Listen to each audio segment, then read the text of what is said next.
I think I speak for many of you when I say we would love to see a sequel or a prequel to Grounded. While Grounded is a fantastic game in and of itself, it was not able to reach its full potential due to hardware limitations of the previous gen consoles. Going inside the house, going into other yards, more bugs in the backyard, and more types of bugs in the yard are all things many of us wanted. These are all things I thought we would see if another Grounded game was made, but sadly this will very likely never happen. Some of you may be thinking here he goes again being negative about the game, but if you stick around for the next few minutes, I know that most of you will agree with me. So how can a game with over 20 million players not be the perfect candidate for a sequel or prequel? The reason is Grounded had 20 million players, but most did not buy the game. Now how can I say this? I can say this because I went back through all the press releases related to the game and I did some Google searches and I couldn't find any information on sales figures for the game leading up to or after the 1.0 release. I also went and checked to see what the sales figures were for the recent ports to PlayStation and Switch, couldn't find anything on that. And the recent announcement where they mentioned the 20 million players, there was no mention of that either. So I'm going to quickly go back and show you each of the press releases. I'm not going to read through all of them, but I just want to point out each of them and just kind of highlight the fact that they talked about the number of players while never mentioning sales. So first up is going to be Grounded has reached 1 million players. So the game reached over 1 million players in the first 48 hours. They just had a little press release here, and then game director Adam Brennecke gave a little talk here on this video. Again, no mention here of number of sales. It just said it had over 1 million players. Grounded reached over 5 million players right around the Koi Pond update. And again, I'm not going to read through this whole press release. This is from November 10th. So this was about 4 or 5 months after the game released in early access. No mention in here of sales at all, just the number of players. On February 10th, 2022, there was an announcement from Obsidian. Grounded 10 million players achievement unlocked. This is another press release basically where they mentioned that the number of players, and nowhere in here do they mention anything about the number of people that purchased the game. December 8th, 2022, so this is a little bit after the 1.0 release. The Backyard is home to over 15 million players. Again, another press release where they mention the number of players. They go through what was added in the recent update for the game at the time, which was the one that came around in early December. It was like the 1.1 update. No mention of the number of people that have purchased the game. And then finally, in February 21st, 2024, this was the announcement that the game was coming to PlayStation as well as Nintendo Switch. Grounded celebrates 20 million players and gets ready to welcome more players on more platforms. So we get on here, and again, mention of 20 million players. Nowhere in here does it say anything about how many people purchased the game. So what does this all lead me to believe? So I think the logical takeaway from all this information I just presented is that the far majority of you and the far majority of the 20 million people that played Grounded up to this point played it via Gamepass, either on console or PC, with no sales figures, no revenue, dollar amounts, no actual numbers of copies sold. That just leads me to believe that the far majority of the people played the game via Gamepass.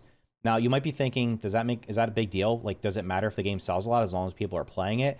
And while the old Xbox mentality might have said, it doesn't matter, we'll just keep chugging along, I think the new leadership at Microsoft is more interested in generating revenue and not actually just getting more people to sub to Game Pass. When looking at games in the future that could possibly generate lots of money for Microsoft and for Xbox, I don't think the survival genre fits that niche, because generally survival games are not as profitable as other video game genres. I mean, if you look at the most profitable games are typically Call of Duty. They're the battle royales, like you have Fortnite, Apex Legends, Warzone, or the sports games that have annual installments like Madden or FIFA or whatever it's called now, where they're doing this teams on there where you have to buy packs and they're generating tons of money. I feel like Microsoft wants to make games that are going to generate that amount of revenue and not smaller games that are just gonna be attract more people to Game Pass, giving the $10 or $15 a month. And I think a perfect example of this that kind of just solidifies my point is the Blizzard survival game that was in the works for over 6 years was announced to be canceled. I believe that, yeah, this was earlier this year. And I was super disappointed in this because this was going to be a survival game by Blizzard that I believe was supposed to be in the Warcraft world. I think it was supposed to be in the Warcraft world or something along those lines. So I was super interested in this game. It was like I said, in the works for 6 years, and they just canned it. And that's a long time to have a game in development to just can it. Now, they did say in this article here that it was going to be planned for like 2026. And I think with the fact that it was not close to release, and more likely than not, it was not going to generate like the amount of money that Microsoft wanted to generate, that they just decided to cut it off and put those developers on other games that could have generated more money in the short term.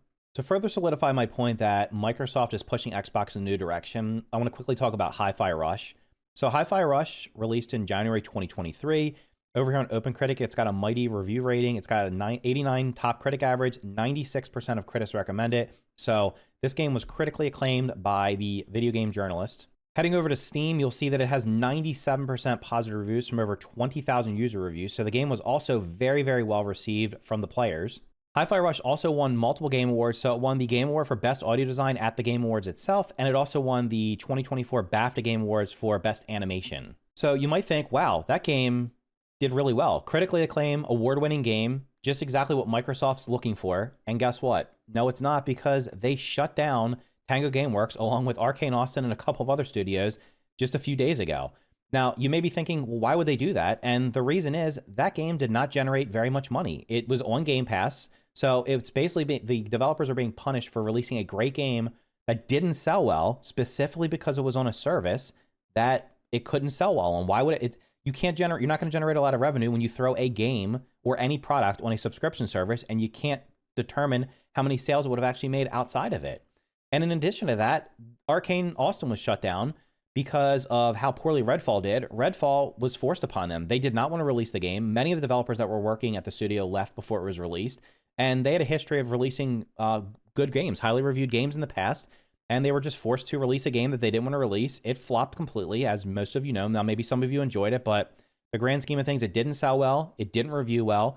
And people didn't play it. The last I checked, it had less than 50 people playing it on Steam. They're now giving credits towards people that purchased the $100 edition or the season pass for it, because they're not going to deliver the promised DLC for the game.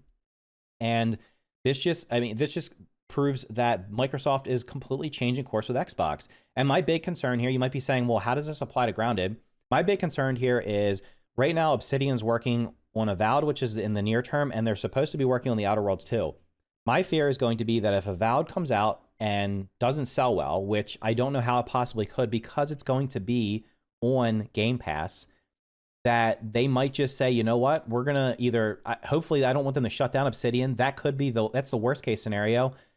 But they would more likely just take a lot of developers on there and shift them over to other studios, maybe move them over to Bethesda so they can work on a Fallout game. But I think that all this points to the fact that there is essentially zero chance, despite the fact that most of us would like to see another Grounded game. There's also been no mention of the Grounded animated series. As of like recently, I've not heard anything. I've heard it asked to the developers to Obsidian a couple times. They can't speak on it. I couldn't find anything about it. There's been no mention of when it's going to be coming out. So that may or may not still be in the works. Hopefully it is, because I think most of us want to see it. But this all just kind of points to the fact that Microsoft is shifting course. So you might be asking, why would Microsoft just suddenly pivot in this direction away from the subscription service, which they've been pushing so hard for the last couple of years, to more likely trying to sell blockbuster games a couple a year? And I think a good analogy for this would be, imagine you own a restaurant and your restaurant's in a restaurant park and there's 9 other restaurants. So there's 10 total restaurants in this restaurant park. You guys are all doing okay. You have good products and you have good food. But the 10 of you get together and decide that for $15 a month, you're going to let the local community or whoever wants to come in pay $15 a month, which will be evenly distributed amongst you guys. And they can eat all the food they want in your restaurants. Or if they don't want to do that, they can just come in and purchase things a la carte. Which one of those business models do you think is going to be more profitable in the long run? I don't think it's hard to figure this out, that selling things a la carte is going to generally make you more money if you're making good, if your food's good. If you're letting people come in and just eat as much food as they want and only paying the $15 total, which means each of you be getting $1.50 a month, you're not going to be profitable. You're going to go out of business. Microsoft, the Game Pass, more likely than not, has either plateaued or is losing subscribers as we speak, because there's been no mention of its growth lately. Ever since they got to like the 25 million mark, they just kind of shut off talking about it. Now, that might have had something, that maybe the Activision Blizzard acquisition might have had something to do with that, but that's over at this point, and they're still not talking about it anymore. So I feel like that Game Pass at this point is not the revenue generator they're looking for, and that they think they can make more money by just selling bigger games and not having all these little niche games that they're putting, or indie games that they're putting on Game Pass. So I think that's going to be the strategy they're going forward with, is only selling blockbuster games, having far fewer indie games that they produce themselves. Maybe they'll publish some of them with the hope that they'll be the next Pal World or Valheim or something like that, where they sell millions of copies. So I think this all just points to the fact that a sequel or a prequel for Grounded is just not in the cards. It's just not going to happen. The new Microsoft leadership is not going to let a small team of developers at Obsidian spend time making another game that's just not going to generate them the tens or hundreds of millions of dollars that they're looking for. And that's unfortunate because I believe Grounded provided a great foundation for what could have been a series of games going forward.